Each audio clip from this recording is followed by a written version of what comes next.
Iba't iba pa ng kulay ng burdang bumahid sa karamihan. Merong panghabang buhay at iba'y panandalian. Disenyong ilalapat na hindi pinagsisihan. Kahit sa paningin ng iba ito'y pinandirian. Utak at puso ang nagkasundo, pinanghawakan. Ang mga komento'y di inisip bagkus tinawanan. Kanya-kanyang buhay at desisyon lang ginagalawan. Pagkatinggit mo'y di mo lang kaya na masabayan. Hindi ako guro pero nagbibigay marka. Binubuhay ang pamilya gamit sining kong gawa. Kahit duming itinuring ng mapanghusgang mata, malinis ko na kinikita laman ng aking bulsa. O pusta, marami na namang mapanghusga, na akala mo hurado, malala pa sa husgado. Kung bastos ako na tao, ba't ang dami kong babaeng kakulabo? Komportable sa serbisyo, kung libyante ang estilo. Tusok ng mga karayo, mas masakit pa ang husgahan ng mga tao.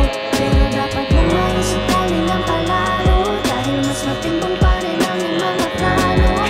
Bilang lang kada tusok ng karayo, mas masakit pa ang husgahan ng mga tao.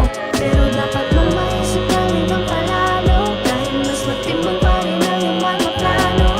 Kahit napakaraming negatibo sa iyong paligid nakatitig, sa iyong balat na tila nandidire, di mo kailangan makipagpataasan ng ihe. Ang dapat mo lang gawin ay makinig at manahimik, kasi ang sarap mabuhay sa mundo ng mapayapa. Enjoyin mo kada oras, wag na wag kang magsasawa. Kung may nanguhusga, idaan na lang sa tawa. Tandaan mo lang palagi, utak dapat gumagana.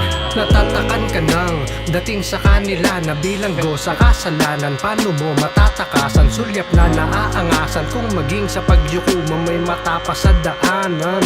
Binabagtas mo ang mundong tila rebulto na nanahan. Daigin mo na lang yan ang nakakabingi mo na katahimikan. Ito'y payong kapatid pananggalang sa kainitan na ilimbag mong kudlit sa katawan. Kakailiwan lamang ng mga kapwang kapareho na kahiligan.